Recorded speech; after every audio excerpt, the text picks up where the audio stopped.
Welcome back to Cisco Live 2017. What a fantastic celebrity keynote there from Bryan Cranston. Shari, that was brilliant, wasn't it? It was brilliant. I have to tell you, there were so many things that resonated with, I think, everybody in the audience, because he really did talk about the human perspective. Of course, I was monitoring Twitter throughout, and Bryan has just got a new nickname. He's being called hashtag Blue Collar Chicken Killer. Ooh, I found that hilarious. He was sharing some great stories there. Chuck Robbins, of course, with Bryan Cranston, bonding over their stories of growing up on a farm and killing chickens. My key takeaway from that was be the best that you can be. The outcomes will follow. A powerful message there from Bryan Cranston. Steve Molto, I see that you have some attendees in the keynote auditorium. What did they think of Bryan's keynote? Over to you. James, I don't just have attendees with me, I have a group of fellow blue-collar chicken killers. Am I right? Are we all now all of a sudden in the club? Is that right? Yeah, I think so. Blue-collar chicken killers. Several chickens. We've all killed several chickens. I think this week here at the show. Okay, my favorite thing, you all are superheroes. Everybody who's here at the show, you can accomplish anything. Cranston just said it himself here at the end of the talk. I got Stu, I got Robert, I got Brennan, 3 superheroes right here with me. Guys, what did you think? It was great. It was great. Absolutely awesome. That was pretty awesome. Okay, what did you really love about what Cranston said and how it pertains to what it is that we do here at the show, right? We work hard. It doesn't come from nowhere. You got to put in the effort. By the time we arrive here at the show and we're talking to one another, we've all put in that effort. That's what it's all about. Now it's playtime. What did you think? How does that pertain to what you guys learned this week? You know, it's definitely easy to relate to those situations where you feel way in over your head, but there's no escape. You're kind of like, you know, you're looking at the bottom of that hole and you're going, well, I better start climbing and get out. Otherwise, I'm in the hole for, you know, this is not going to happen. So I think we've all been in those situations where it's just, you know, you got a wife or somebody close, you say, you know, deal with it. You can do it. And it's amazing what we can pull off sometimes when we just, you know, get our heads down and go for it. It's so true. Give me a moment this week, Stu, for you, when you thought, you know what, my experience, everything that I've learned over the years, it has absolutely come to pass and come to play right here in this moment. Definitely. You know what? Friendship. That's probably one of the biggest things. We all come here as strangers, but we leave as friends. And that's one of the key things. And that's something that's you know, still in my heart is meeting these 2 guys here at Cisco Live a couple years ago. Rocking good. It's going good, right? Right? Lifelong friendships. All right, guys, here's what we're going to do. Thanks to all of you. Thanks to Bryan Cranston. We're going to throw it out to you, Rob, and I believe you have a special guest with you. Am I wrong? Oh, no, you're not wrong at all, Steve. I have a very special guest. We're backstage just so he doesn't get mobbed. No, hey, please, stay with me. Stay with me. It's Mr. Bryan Cranston, who is just on the main stage. Sir, it's such a pleasure to get a chance to meet you. Nice to talk to you. Thank you. Absolutely. We have a huge worldwide audience, over tens of 20s of people that are watching us live right now. A question for you. You mentioned some of the things you do and how important it is to remain grounded. Are there specific things that you do as part of a daily routine, as part of anything else to kind of keep yourself in that grounded mode? I just think that if I'm to be recognized for anything, that I should do something worthy of recognition. That I don't want to be a celebrity for celebrity's sake. I am kind of uncomfortable with some celebrity. In fact, when I'm in when I go to a public place, and my wife knows this, I look for old people, even older than me, like in their 70s and 80s and whatever, because they have a less likelihood of knowing who I am. And I can always guarantee that I will get a real honest exchange and they won't treat me differently because they recognize me. So that's what I yearn for. I yearn for honest conversation and openness in that, but not to have the subject be so centric to me. I keep wanting to turn it around. So usually if you'll see me in public and someone comes toward me, I will say something about them first. Right. To say, look at you with your shorts and where are you from? You from somewhere, you know, and try to redirect it so that it's not one way. Right. We like exchanges, and I'm no different. Do you ever have to fight that imposter impulse when you're, you mentioned the gentleman on the... Me? An imposter?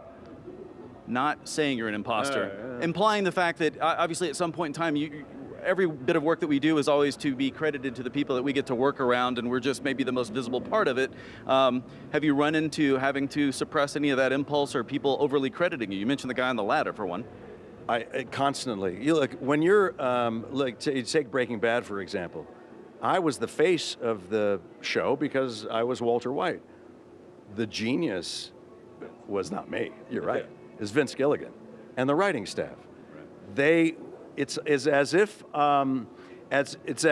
I was Sammy Hagar in Van Halen singing, and Van Halen, and they wrote all the music. I just sang. Right. So that's who I am. I'm Sammy Hagar.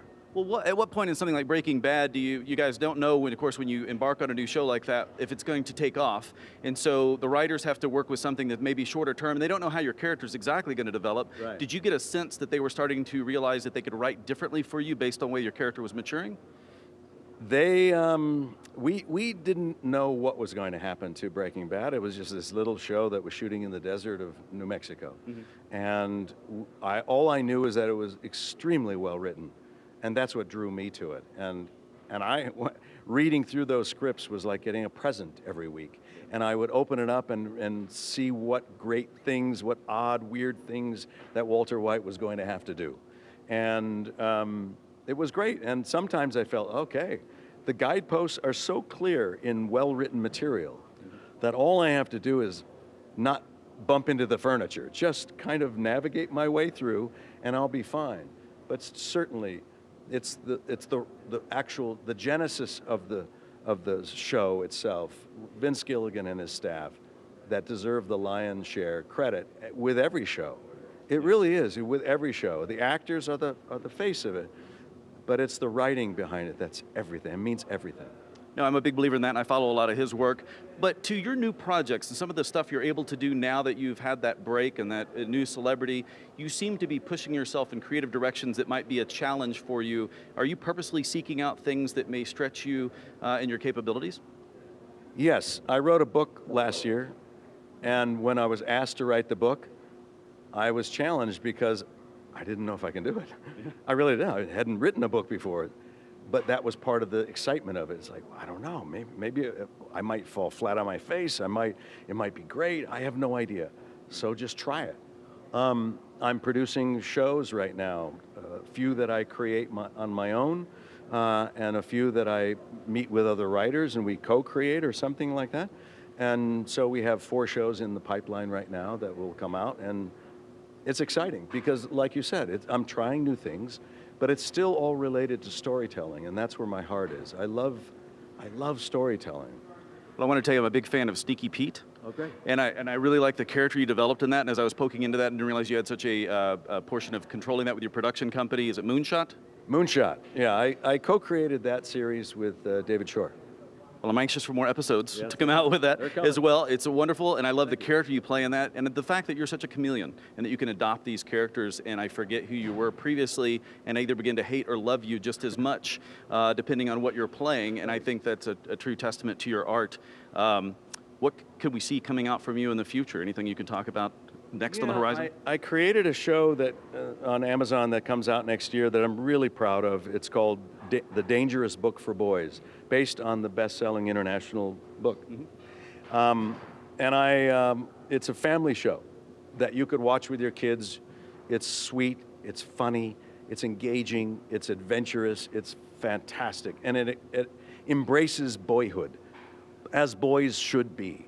And to have boys go out and explore, make mistakes, build a fort, do something interesting, get off of your devices and your iPads and everything, get your noses up, look at the clouds in the sky, and who knows what you may find. And so that comes out next year on Amazon, and Sneaky Pete's second season comes out next year as well.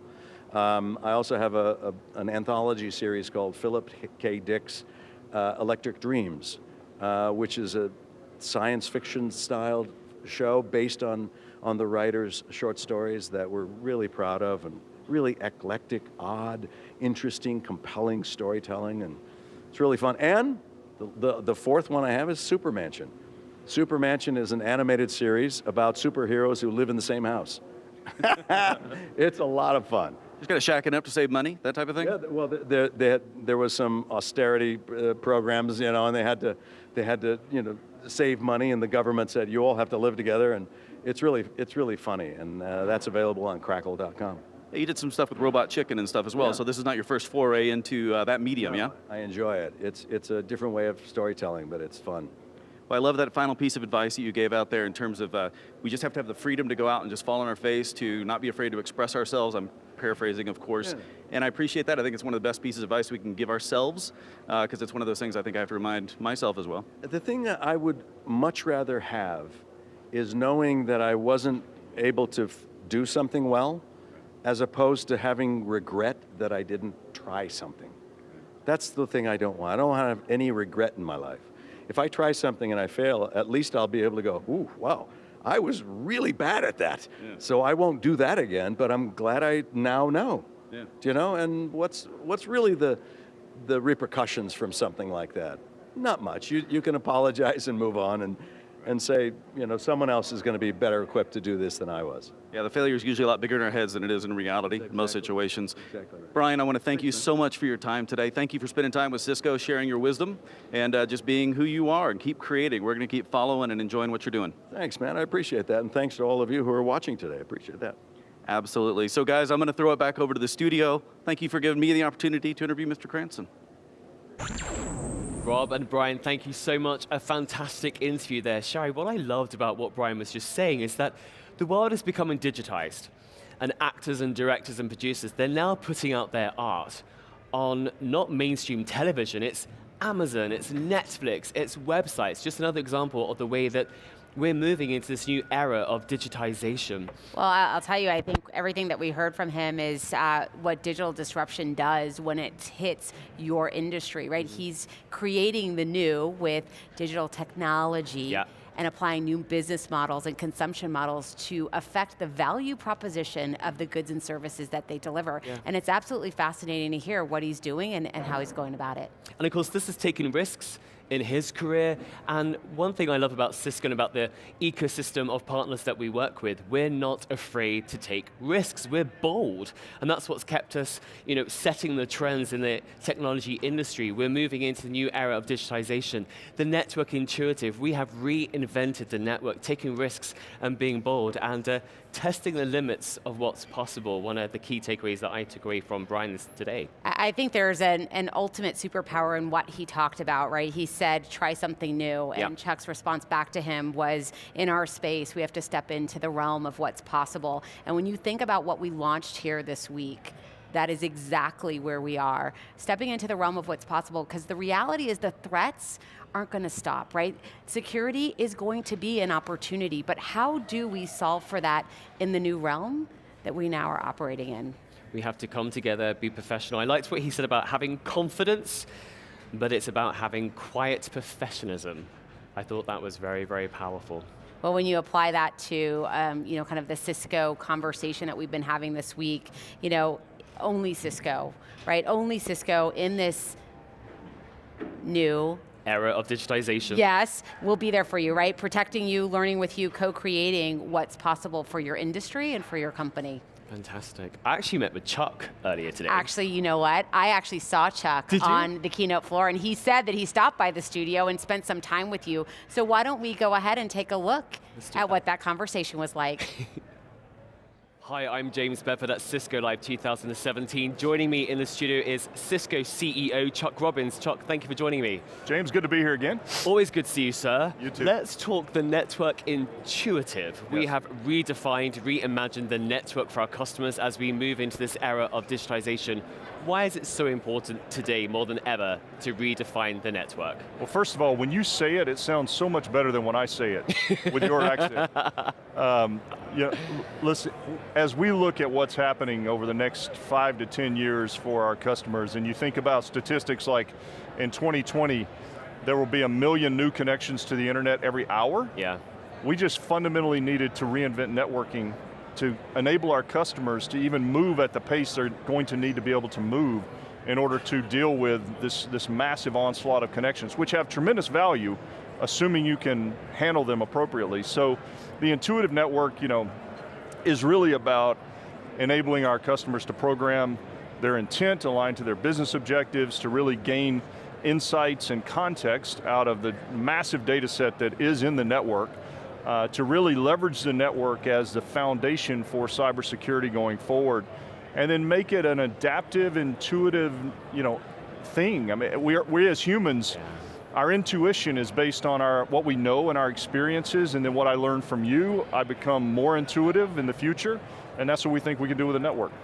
Let's talk ETA, DNA. As all these devices become connected, you say 1 million every hour by 2020, that's going to give us opportunities and threats. Yes. How are we tackling those threats with ETA? Well, first of all, encrypted traffic analytics is an unbelievable breakthrough innovation that came from some really smart people at Cisco worked on it for 2 years. And being able to identify when there's malware inside encrypted traffic without decrypting the traffic, it really threads the needle between security and privacy. And it's part of a broader architecture that our teams put together like 4 years ago that really applies security consistently in the network, at the endpoint, and in the cloud. And it's all powered by our threat intelligence information, which is the aggregation, machine learning at scale in the cloud. We block 20 billion threats per day. And the ability to see a threat here and then defend against it everywhere is ultimately what's going to enable our customers to be safe as they go through this massive transition. And I understand that we block more threats than Google receives searches. Is that correct? We do. We block 6 times more threats on a daily basis than Google does searches. Yes, oh my it's goodness, that's significant. Crazy. That is significant. At scale. So if we think about all the vendors that are saying, hey, we can provide security services and solutions, there are so many. There's like a vendor buffet, as David Udovich would describe. Yes. And he shows a great slide, and you do too, of an aircraft that's made up of 100 different airlines. That scares me, that customers would go to so many different security vendors. Why should they be coming to Cisco? What sets us apart from our competitors? Well, if you go back a decade, this was the way you attempted to solve security. So our customers have gotten here over a period of years, and now what we're trying to help them understand is that in the future, as their infrastructure has become completely perimeterless, there's no perimeter to defend, and we continue to add, oil rigs and mining operations and vehicles and vending machines and elevators to the network and everything else, then our customers are now trying to manage just an expansive set of technology assets. And so the network has to be at the heart of the security strategy for our customers, and it has to be an architecture, because you do have to, when you identify a threat here, you need to defend against it everywhere, immediately. Now, our responsibility is to build an open architecture so that our customers do continue to have choice. And then we, in turn, need to build the best products that fit within that architecture of our customers, and that's what I believe we've done. Yeah.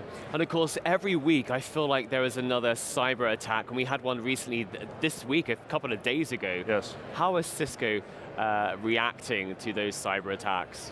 Yeah, well, we obviously work hard with our customers who have made a decision to build out this architecture, and they stay in, so far they've been in relatively good shape. And we also work with other customers who have had challenges and help them get through it as they've done so.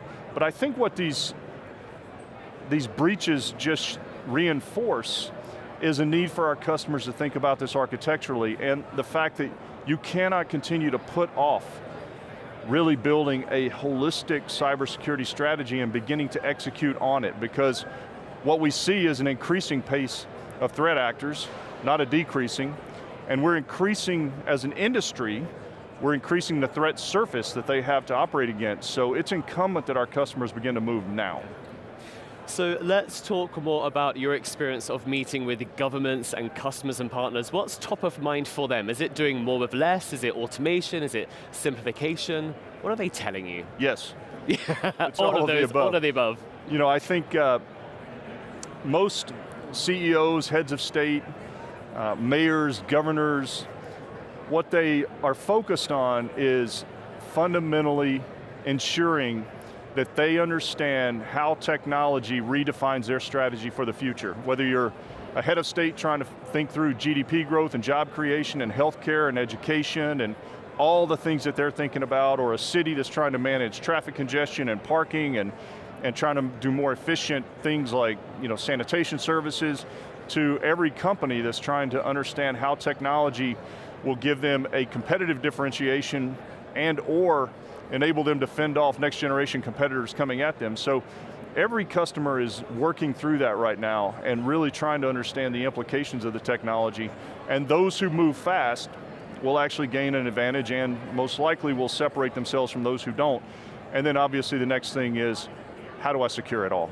And so it's a great time to be having these deep conversations with our customers. Chuck, you've been the CEO of Cisco for 2 years now, your first year acquiring lots of companies, putting those into the Cisco portfolio. We mentioned some of those earlier, Stealthwatch, Jasper, Tetration. We've now just launched the Network Intuitive, the new era of networking for our customers. What can we expect in the next 2 years from you at Cisco? Well, first of all, I still have another few weeks before I hit my 2-year mark, so give me my time here. Look, I think this was, first of all, I just want to recognize the thousands of Cisco engineers who built this incredible innovation that I had the privilege of being able to represent over the last couple of weeks, because this was a significant amount of hard work by thousands of great Cisco engineers. There were some assets that we used from some of the acquisitions, but at its core, it was a great deal of, organic innovation from the teams. And I think that's what you should expect. Quite simply, over the next few years, you should see us accelerate the pace of innovation, continue to lead from a vision perspective around how this technology is evolving and how our customers' infrastructure requirements and how they navigate the cloud. These are the things that we will lead in, and quite frankly, you should just continue to expect more of what you saw in the last couple of weeks. Chuck, thank you so much for your time. Always a pleasure meeting you. Thanks, good to see you, James. Thank you. Thank you. Hey guys, we're back. Well, it's been a fantastic week here at Cisco Live. We've got a new member of the team. This is Rogers, our superhero dog, and he's going to be joining us next year. Guys, where are we going next year? We are going to Orlando in 2019. Hot, sticky, fabulous Orlando. Rogers, what do you think of that? He's got nothing to say. Yeah, nothing else. So we will be in Orlando, Cisco Live 2018 in Orlando. Guys, it's been a great week, hasn't it? It's been marvelous working with all of you.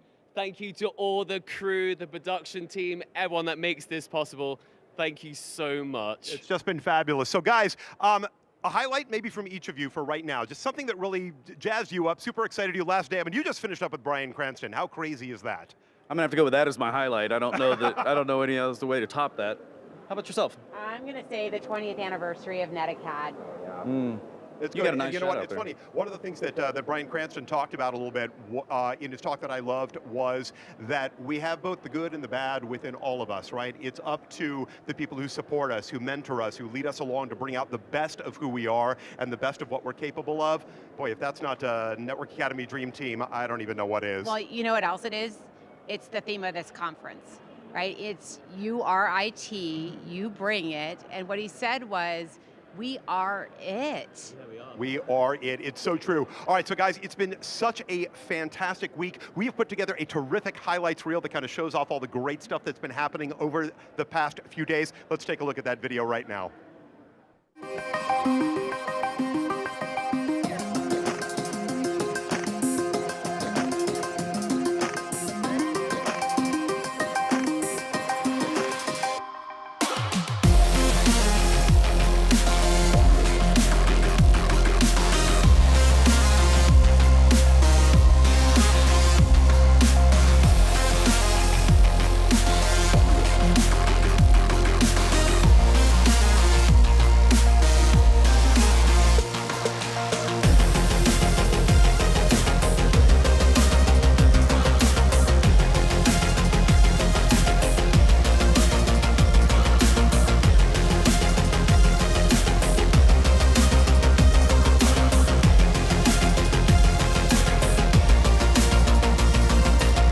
If you weren't awake, you are now.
next year, guys. Fantastic 2017 Las Vegas Cisco Live. It's been an amazing, amazing week, and such a joy to be with all of you guys here on this. Don't forget, guys and girls, you are superheroes. Get your capes out and make a difference when you go back to your organizations. This is always my favorite time of year because I get to spend time with my favorite people. So you all, it was great working with you this week. I just want to say this cape really traps a lot more heat than I but you realized. look I'm starting to spectacular, sweat a Rob. little That's all bit. that matters. Guys, that's all the time we have for the live broadcast right now. We've had so much fun. It is such a privilege to be able to serve you in this role. And I want to thank the crew. I can't tell you how many smart, intelligent, hardworking people there are working 24 hours a day for the live broadcast this week. It is such an honor to work with such pros. I should pay attention to one camera, shouldn't I? For all of my technical friends out there, there's no way you kept up with all the content this week. Don't forget, it has all been recorded. Do like I do. Let's go back and start reeling that in and putting it to work out in the field. So guys, here from Cisco Live, on behalf of the Cisco TV team and all of us here, thank you so much. We'll see you next year. Thanks, everybody. See you in Orlando. Bye, everybody. Bye-bye.